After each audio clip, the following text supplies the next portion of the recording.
Hello మావస్, welcome back to ప్రణోలెడ్జ్ దునియా. ఈరోజు మనం వెనకాల మాట్లాడే వారి గురించి మాట్లాడుకుందాం మావ. ఎస్, బ్యాక్ టీచింగ్ వాళ్ళ గురించి మాట్లాడుకుందాం మావ. మీరు కంటెంట్ క్రియేటర్ అవుదాం అనుకుంటున్నారా?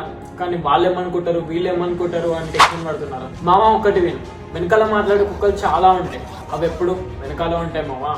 సారీ కుక్కలు అనడం ఎందుకు, కుక్కలు వాటికన్నా చాలా బెటర్. ఇలాంటి వాళ్ళకి లైఫ్ లో ఏం చేత కాదు మావా, ఏం చేత కాదు కాబట్టి అది ఒక్కటే చేస్తున్నారు, బ్యాక్ పిచ్చింగ్. ఇలాంటి వాళ్ళని చూసి మనం ఆగడం ఏంటి మావా?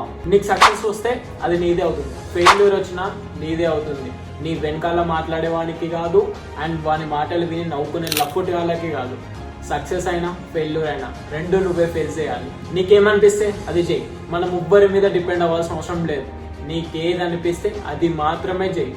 నీ పక్కనున్న వాళ్ళ మీద అస్సలు డిపెండ్ అవ్వకు. ఇప్పట్లో నీ బెస్ట్ ఫ్రెండ్స్ కూడా నేను తొక్కడానికే చూస్తారు. So don't depend on any one, be independent మావా.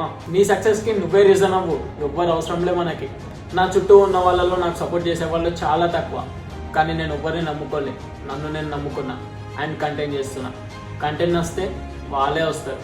సో నీ మీద నువ్వే డిపెండ్ అవ్వు, బీ ఇండిపెండెంట్ మావా. సరేనా? కలుద్దాం మరా.